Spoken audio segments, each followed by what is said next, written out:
आपके सामने ज़ुबैर आदिल। कौन कहता है आसमान में सुराख हो नहीं सकता, एक पत्थर को तबीयत से उछालो यारो। उत्तर प्रदेश के बुनकरों ने एक कड़ा फैसला लिया है, 1 हफ्ते की सांकेतिक हड़ताल का। सारे ज़िले के बुनकरों से आपस में बात करके गोरखपुर, टांडा, मेरठ, बनारस, मऊ, मऊआयमा, संत कबीर नगर, बाराबंकी, इटावा, गाज़ियाबाद, कानपुर, खलीलाबाद, मुबारकपुर और जलालपुर अंबेडकर नगर के बुनकरों ने आपस में बात कर एक सांकेतिक हड़ताल की रूपरेखा तैयार की।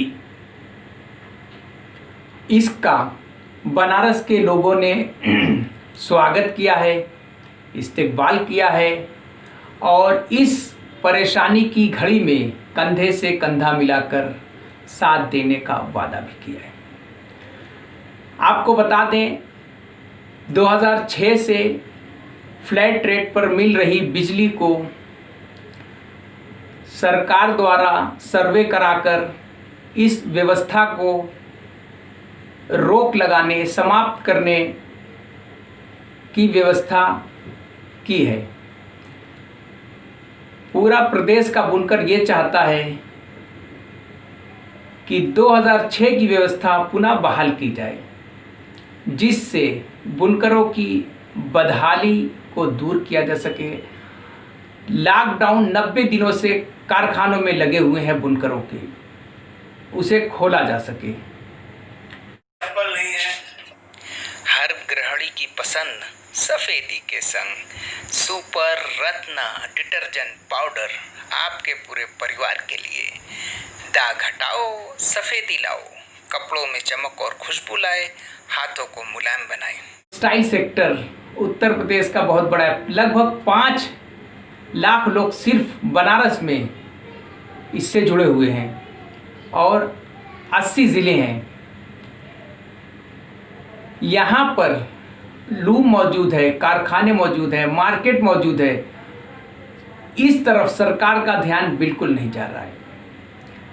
बताना चाह रहे हैं कि बुनकर क्या करें। मनमाने तरीके से बिजली का बिल आ रहा है। बुनकर अपने कारखाने चालू करने पर विचार करें, बिजली का बिल जमा करने पर विचार करें, कि अपने परिवार का पेट पालने पर विचार करें। इन सब को देखते हुए बनारस में भी 27 जून को मीटिंग हुई, जिसमें बुनकर महासभा, बुनकर उद्योग फाउंडेशन और बनारस के बुनकर तंजीमों संगठनों के पदाधिकारियों ने मीटिंग में भाग लिया और उत्तर प्रदेश के पावर कॉरपोरेशन के मनमाने तरीके से चल रहे नई व्यवस्था को लागू करने के विरोध में सांकेतिक हड़ताल का समर्थन किया है। और मीटिंग में जो लोग मौजूद थे, मुख्य रूप से अकील अंसारी, हाजी रहमतुल्ला, ज़ुबैर आदिल, शकील पंजाबी, अब्दुल सलाम, जमील अहमद, मकबूल, तनवीर अहमद, मोइनुद्दीन, शमीम, करीमुल्ला, मुश्ताक अहमद, नसीम, जावेद और यासीन, इन लोगों की मौजूदगी में मीटिंग संपन्न हुई और आगे की 1 जुलाई से सांकेतिक हड़ताल पर और भी फैसला लिया जाएगा। आपको बताना चाहते हैं कि जीएसटी से सरकार को 12,000 करोड़ का टेक्सटाइल सेक्टर से कलेक्शन होता है। आपको ये भी बताना चाहेंगे कि बनारस में बनारसी साड़ी और कपड़ा और अन्य उत्पाद इतना फेमस है कि देश ही नहीं बल्कि विदेशों में भी इसका नाम है, जिससे विदेशी मुद्रा का अर्जन होता है और जो विदेशी टूरिस्ट हैं या टूरिस्ट को भी इससे बढ़ावा मिलता है। और आपको ये भी बताना चाहते हैं कि टेक्सटाइल सेक्टर लगभग 200 साल बहुत पुराना ये कारोबार है, आज दम तोड़ता हुआ नज़र आ रहा है।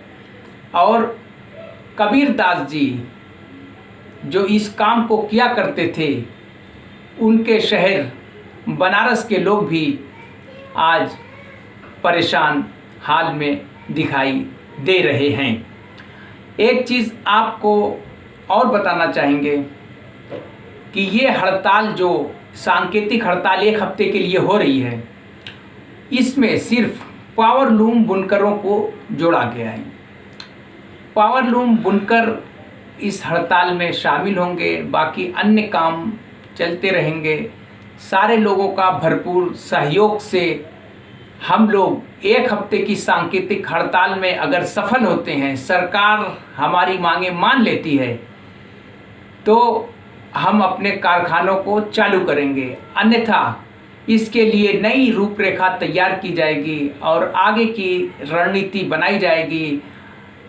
और जब तक सरकार फिक्स रेट व्यवस्था को बहाल नहीं करती है, हम लोग हड़ताल जारी रखेंगे। एक बात और बताना चाहेंगे, सरकार से कई बार समय मिला, मुख्यमंत्री जी ने भी समय दिया, कपड़ा मंत्री जी ने भी समय दिया, ऊर्जा मंत्री जी ने भी समय दिया, बिजली एवं कपड़ा सचिव प्रमुख सचिव जी लोगों ने भी समय दिया। कई बार मीटिंग चलने के बाद भी अभी कोई ठोस निर्णय नहीं आ पाया है, जिससे पूरे प्रदेश के बुनकर बदहाली और असमंजस की स्थिति में चल रहे हैं। अब देखना यह है कि सरकार क्या फैसला लेती है। अगर सरकार को ये भी बात रखी गई थी कि सरकार जो एक हार्स पावर पर 144 रुपया लेती है और हाफ हार्स पावर पर 72 रुपया फिक्स रेट जो लेती है, उसमें कुछ बढ़ोतरी भी कर दे, जिससे बुनकर एक फिक्स अमाउंट दे और बुनकरों का शोषण ना हो। इसके लिए प्रदेश स्तर पर मुहिम और बैठक और मीटिंग कई बार हो चुकी है। अब देखना यह है कि ये सांकेतिक हड़ताल से बात बनती है या उसके बाद पूरे प्रदेश के बुनकर को दोबारा हड़ताल पर जाने की ज़रूरत पड़ती है। शुक्रिया।